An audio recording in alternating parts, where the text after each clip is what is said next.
Oh, hello guys. Welcome to Bugwatch episode 4. I am Swissley, also known as your Bioform boy Davey, and this show, as you probably are well aware and are sick of hearing me say, is all about Tyranids. We're going to take a look at last weekend's best and most interesting Tyranid lists. And guys, I'm excited to share something with you. I'm excited to share, guys. We did it. We won a GT, guys. We're in Arx of Ormond and we won a GT.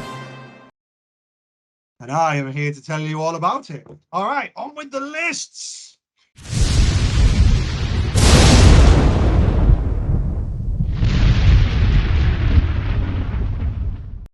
All right, team. First list is our champion, our hero, the person we all should shake the hand of and buy a drink, the leader of all of us, Gribbly playing Warhammer fanatics. His name is Mark Parker, and he's my hero. He is representing Miami Dice, and he came first in a 42-person GT. He This GT was called the HWP Salty Classic GT. It was using Games Workshop layouts, so the big pieces in the middle of the board. And they did switch them between the two different layouts. And interestingly enough, the first and second floors of the terrain pieces were blocked out, so you could not shoot through them. Let me tell you something about Mark. Mark didn't just do this on easy mode. Mark ran the gauntlet. To get 5-0, he beat World Eaters, he beat Guard, he beat Iron Hands, he beat Tau, and he beat Orcs. What a legend. Um, okay, so we know how this list kind of sings together. We know what Leviathan does. So I'm not going to bang on with the basic stuff. I'm going to tell you what the three things I find really interesting about this list. So number one, this army absolutely lives, in my opinion, for turn two. I think nearly half the army starts in strategic reserve, because with the terrain pieces you can hide some stuff, but not everything, right? So if you put a lot of your stuff in reserve, it means they'll come in and shoot. So we already know the spicy thing about this list, that if you're watching it, um, if you're listening at home, let me tell you the spiciest thing in this list. It has two harpies. Um, so they're coming in turn two anyway. So then, if you're playing something like Guard, right, and they've got mortars, and you have termagants, for example, sitting on your home objective, no bueno situation, right? Awful.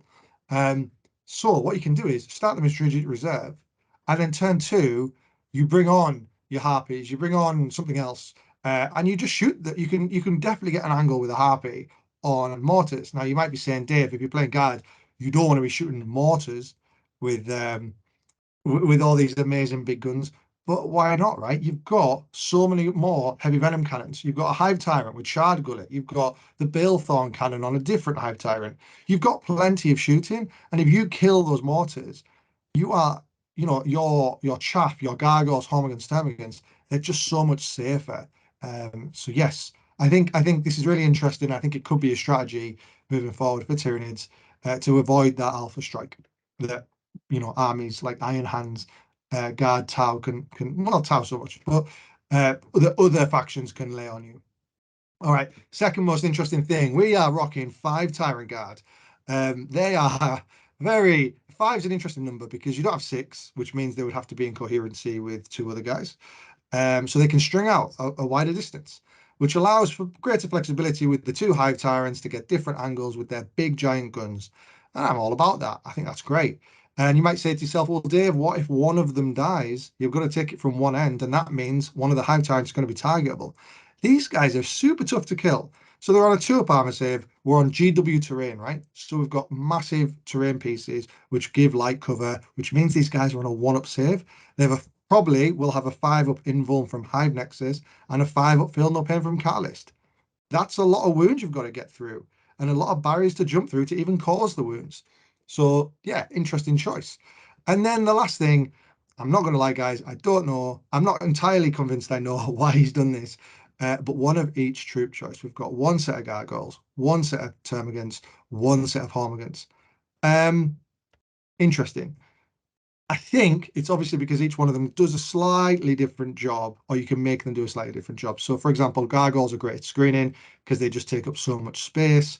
Um, we've also got things like we've got Hormigans there. They can run up a flank, try and steal an objective with the auto advance and charge. If there's something easy, thinking like, you know, cultists or servitors sitting on a backfield objective, these guys can just snipe those with a 20-inch charge, or well, they've got a threat range of 28 inches when you use the stratagem. So, they can really do like a kind of precise charge on something. And then we've got termagants who in squads of 10 don't really do much, but they can hold a backfield objective, so that's quite nice. They can also screen out the backfield as well against things like Grey Knights and what have you.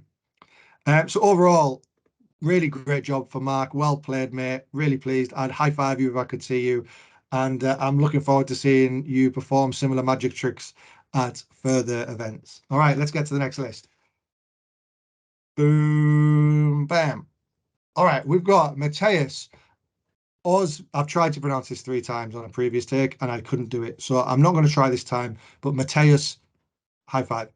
You were representing Dungeons and Donuts. You went 4-1, came fifth out of 55 players at the Broadsword Wargaming event in Ireland.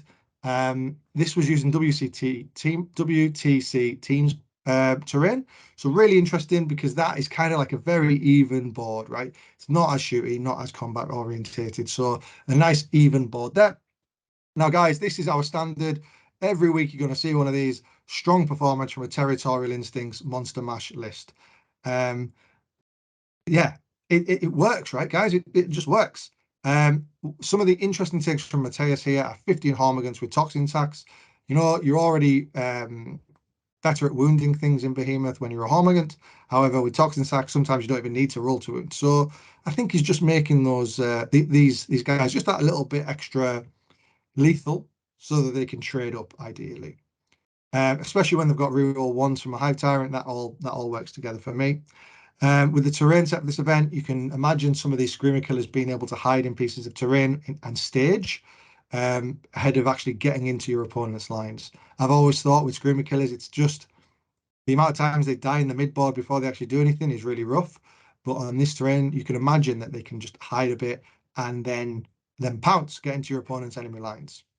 So Mateus did go 4-1 here. I can't quite see who he beat on the way. The only thing I can see from BCP is that he beat Alpha Legion in round 5. So either way, well done to Mateus and well done for the Alpha Legion player who got to play someone going 4-1 in round 5. I know they've had a hard time of it, so high five to that person as well. All right, last list. Let's go. We've got Evan McMillan. Also another Leviathan list. Something to take away, guys, here is that Leviathan clearly is not dead. The kind of the two, there's like 3 archetypes that I'm seeing springing up when I'm looking at these lists.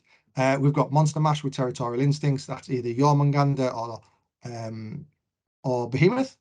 Then we have Leviathan, which is just like leaning into Heavy Venom Cannon spam a little bit, but it absolutely works.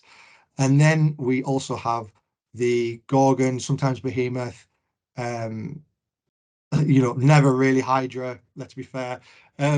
Like the GW dream of us actually using Harmagants and Termagants. Um, so yeah, they're the kind of 3 that we're seeing. Leviathan seems to be doing really well, guys.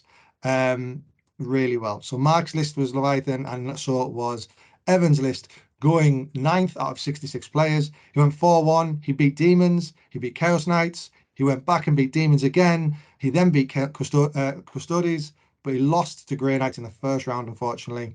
And I think this is just systematic of the Tyranid problem. In every game, Evan was around about 80 to 90 points in scoring. And obviously, you've got armies out there like Iron Hands, things like that, who, sisters aren't as powerful as they used to be, but there are armies out there that score secondaries really easily. And we don't. We absolutely don't. And that's the problem, right?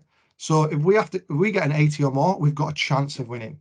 The only way you can make sure you win, though, and looking at Evan's scores, he did this, is you've got to stop your opponent scoring. It's absolutely vital.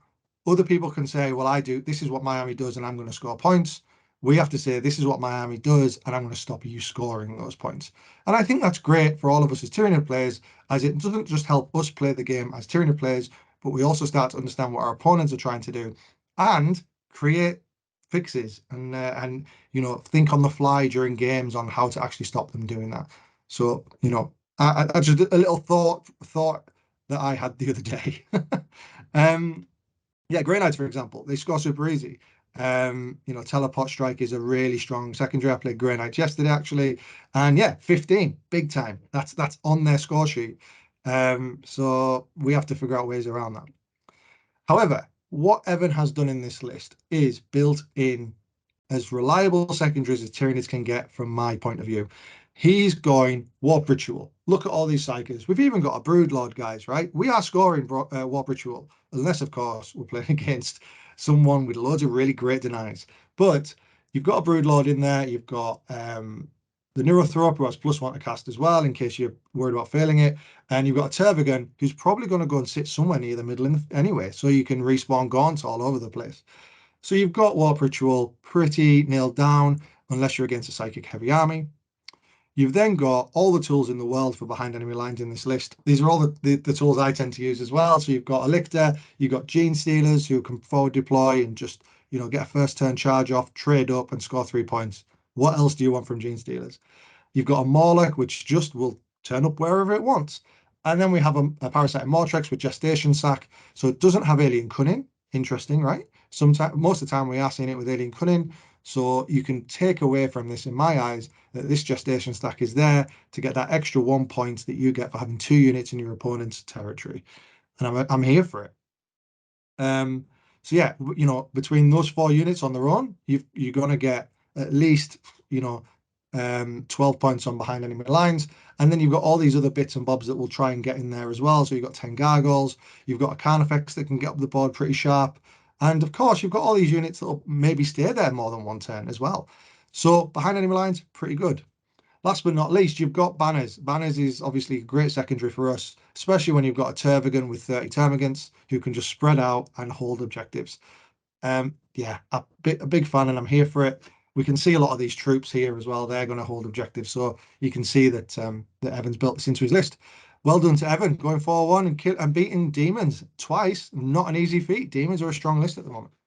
So yeah, well done to all the generals this week. All right, guys, thank you very much for watching this week. As always, I'm super grateful for any interaction. If you want to comment or message me on Instagram, whatever you want to do, that's absolutely welcome. I'm here to hear it. Please subscribe to 6 if you're not already. Why wouldn't you? There's so much great content. The guys are making amazing stuff at the moment. You've got Ed, who's doing You, Me, and the UKTC, which took me a few times to actually say that properly in rehearsals. Talking about how each map works out and advice on how to score in each of these games. We've got, if you're a Dirty Filthy Tower player, you can listen to Aaron talk about last week's great tower lists, an interesting concept he came up with. And that's on his show, Expanding Empires. And of course, we have battle reps. Now, I want to tell you about a battle rep. Me and Tom are going to do one next week. It's going to be Mark Parker's Tyranid list, or as near as I can get to it, versus Tom's latest Drakari nonsense that he's created. So I'm really looking forward to that. But for the meantime, guys, thank you to all the generals who were listed this week. And if you are going into a tournament this weekend as Tyranids, best of luck to you. I'll be rooting for you. Have a superb weekend. Thanks. Bye.